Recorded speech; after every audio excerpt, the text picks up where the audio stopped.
Réunis autour du coordinateur adjoint en charge de l'économie, finance et développement, Freddy Kaniki, les notables du Sud Kivu ont exprimé une position forte. Ils souhaitent l'implication du mouvement AFC M23 pour libérer leur dernier territoire du Sud Kivu, à savoir Fizi, un espace aujourd'hui occupé par les Wazalendo, accusés de maltraiter les populations locales.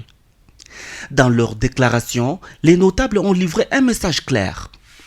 L'AFC M23 nous a montré de leur disponibilité à donner aux Congolais ce qu'ils ont manqué pendant tout ce temps.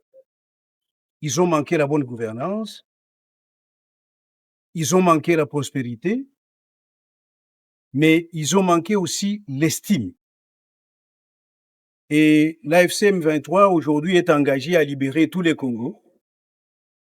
Mais nous, en tant que Sud-Sud, nous avons aussi estimé qu'il faille que les Sud-Sud soient libérés en entièreté. Le coordonnateur adjoint, Freddy Kaniki, a salué la démarche des notables, estimant que leur appel reflète la volonté du peuple. Il a également souligné l'implication du vivre ensemble dans une province où ce vocabulaire semble avoir perdu toute sa signification. La révolution que porte l'AFC M23 Twirwaneho n'est pas une révolution de vengeance, mais c'est une révolution de dignité, une dignité retrouvée. Elle vise à restaurer l'harmonie et la concorde, à garantir la sécurité de tous et à jeter les bases d'un développement durable fondé sur le respect mutuel et la solidarité. Je vous envoie un message solennel, tous,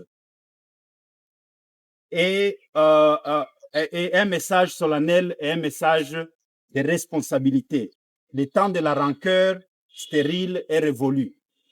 Comme je l'ai toujours défendu, même dans les moments les plus sombres de ma vie, le vivre ensemble n'est pas une option.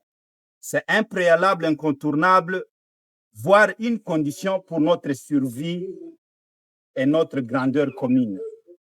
J'en appelle donc en toute urgence à toutes les communautés du Sud Kivu, les Banyamulenge, les Bashi, les Bafulero, Babembe, Bavira, Banyindu, Babuyu, Babwari, Bajoba, Bahavu, Batembo, pour ne citer que cela, pour qu'elles se libèrent du joug de la haine et assistent et saisissent la main tendue de la réconciliation. À la jeunesse, refuser d'être instrumentalisé et d'être des instruments où la haine, ou la chair à canon dans une guerre qui ne profite qu'aux corrompus et aux pillards des ressources de notre pays. Aux aînés et aux leaders traditionnels, reprenez en main votre rôle de gardien de la paix et d'architecte du futur. Aux forces encore engagées aux côtés du régime de Kinshasa, je vous dirai que le vent a tourné.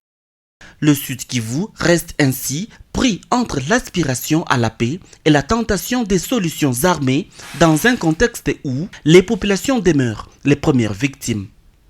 Certains observateurs estiment que la démarche des notables pourrait constituer l'une des rares voies possibles vers la réconciliation de ces communautés.